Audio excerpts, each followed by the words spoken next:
Bonjour, bienvenue dans ce premier tutoriel dans lequel nous allons aborder l'amélioration des détails d'une photo.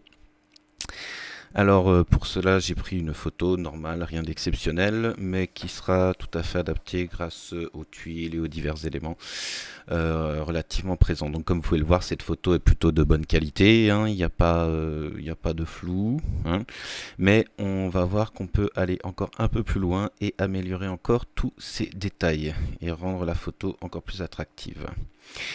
Alors, pour cela, on va commencer par dupliquer deux fois le calque d'arrière-plan. Ensuite, on prend les deux calques ainsi créés et on crée un nouveau chutier que l'on va appeler détail. Ensuite, on prend le calque du dessous que l'on fait passer en mode incrustation. Puis le calque du dessus que l'on va faire passer en mode négatif. Comme vous pouvez le voir, il y a un raccourci CTRL-I pour le mode négatif, donc nous allons tout de suite utiliser le raccourci. Il faut mieux toujours essayer de s'habituer à utiliser les raccourcis sous Photoshop.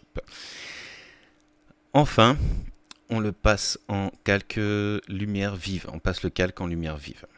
Voilà, donc comme vous pouvez le voir, ça crée quelques artefacts, c'est pas très joli, mais c'est normal. On prend ensuite le groupe, et le groupe complet est passé en incrustation. Donc ici, vous remarquez que la photo n'a pas changé, tout est toujours pareil, identique. C'est maintenant que la différence va se faire, puisque nous allons utiliser le calque que nous avons mis en négatif, et que nous allons lui appliquer un filtre atténuation flou de surface.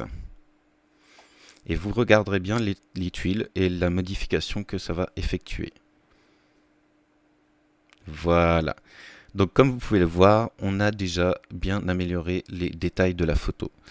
J'enlève l'aperçu, je remets l'aperçu ensuite, de façon à ce que vous puissiez voir un peu les différences. À noter qu'on peut effectivement doser les modifications. Par exemple, si on va sur un rayon de 30, sachant que le seuil doit rester entre 15 et 20, donc sur un rayon de 30, je vous montre l'aperçu. Voilà, vous avez vu qu'il y a une grosse différence. Pour moi, 30 est un peu agressif comme modification, donc je retourne à 4, qui est largement suffisant. Avec l'aperçu, sans l'aperçu. On clique donc OK pour finaliser la modification.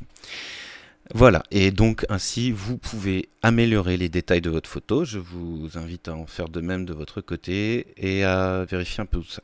Ensuite, imaginez que cette herbe ne vous paraisse plus assez naturelle et que vous disiez mince, mais je ne veux pas que l'effet soit appliqué à l'herbe. Alors c'est très simple, vous créez un masque de fusion sur le groupe détail avec tout faire apparaître.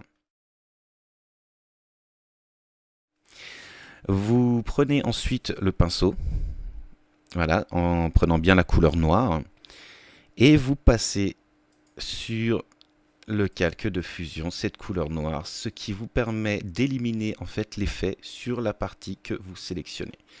Voilà, et l'herbe reprend une autre